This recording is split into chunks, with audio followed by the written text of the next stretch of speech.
Beast on C deck! E deck's depressurizing! We can't take much more of this! What's up, lore masters? If there was an episode that ever really epitomized 2020, it'd be the Star Trek Enterprise episode, Damage.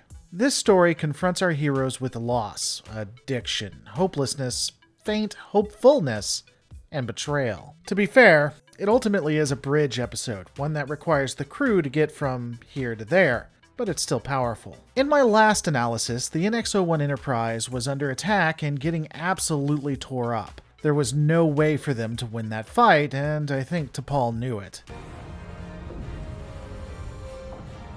Though, I do wonder, is she frozen at the end due to her addiction problems, or does she understand that they have lost the fight and so ultimately accepted her fate? I honestly think it's the latter. She knew the NX-01 wouldn't win and thus logically was simply accepting it. Part of why I believe this is because as soon as the attack stops, she jumps right back into action, looking at the sensors and trying to get the ship to safety. Unfortunately, the Enterprise wasn't going anywhere. It was completely disabled.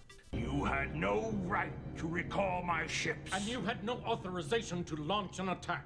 The reason the Enterprise is no longer in jeopardy, the fact that it's not going to be destroyed, was because the Council had voted to stop the attack. We don't know the actual votes of that decision, but I'm guessing it was 3-2. The Aquatics, Arboreals, and Primates voting to stop the assault, with the Reptilian and Insectoids voting to continue it. And of course, because of this, we see the division I discussed before, the cracks growing ever more. Additionally, the Council orders that Archer be released from the Reptilians and given to the Aquatics, who then send him back to his ship.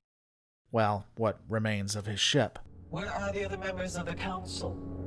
We didn't want them here. Why? We've learned something about the reptilians that concerns us. There's distrust amongst you. The Xindi trio then reach out to a sphere builder who admits that the sphere builders did help the reptilians go back in time to try and kill humans. This was in large part due to the insectoids and reptilians threatening to leave the council if they didn't. The sphere builder advises the ne'er-do-wells not to contact her again unless they have the full council there, which does nothing to help the increasing division. It only further pushes the cracks we see. As bad as things may seem for the Xindi, though, they are worse for the NX-01 Enterprise. The primary warp coil's fried. It has to be rebuilt from scratch. How long? A couple of weeks. If we had the parts, we don't. As it stands now, warp drive is out of the question. Engineering isn't the safest place to be right now. Indeed.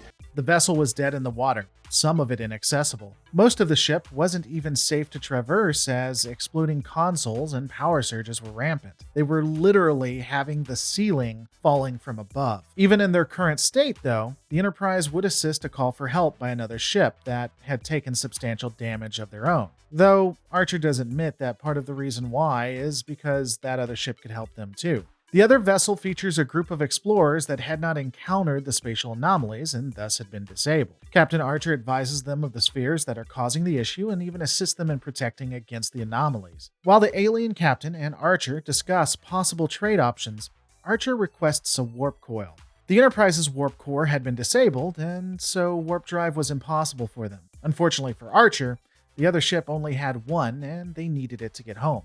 Without warp, that alien crew wouldn't have enough food to make it back. Archer, of course, hates to hear this, but the two trade what they can, and the Enterprise begins limping towards a nebula so that it won't be detected. Things go from bad to worse, not only for the situation with the ship, but morally. It's not a star system. There was another embedded number. A star date. 3 days from now. How far away are the coordinates? 4 light years.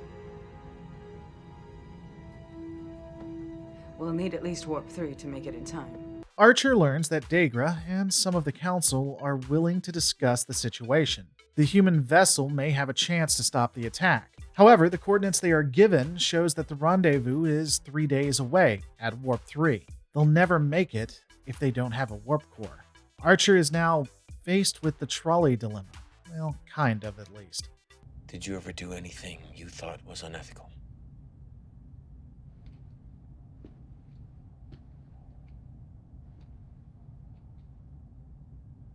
Twice. Why?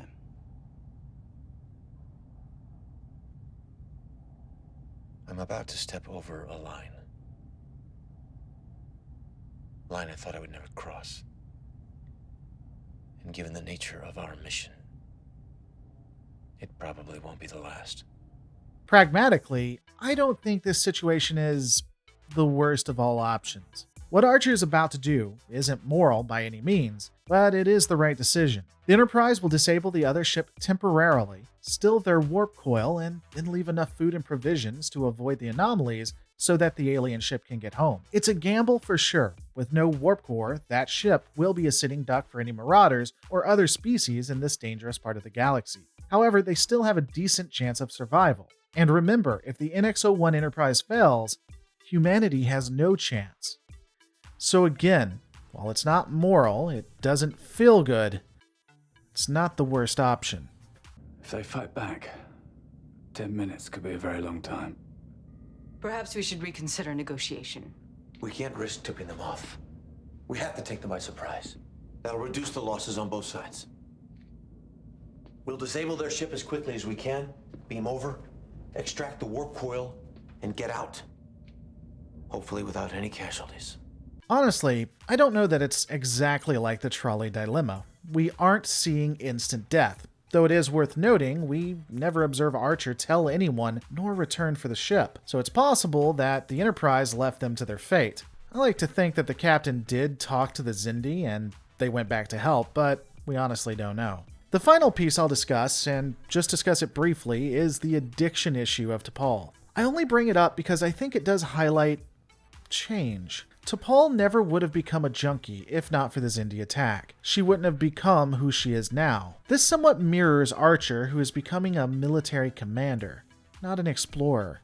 It's subtle, but it shows how wars and conflict aren't just changing of geography or landmass, it's a changing of the people. Hell, we see that in Tucker, who says that Archer made the right choice in his attacks. I guess ultimately we will see if he did make the right choice, though. Don't forget to rate, comment, subscribe, and I'll see you on the next Lore Reloaded. What you can't have, you take by force? We've beamed 3 containers of Trellium into your cargo hold. As compensation, there's also food and supplies. You're stranding us 3 years from home. Why are you doing this? Because I have no choice.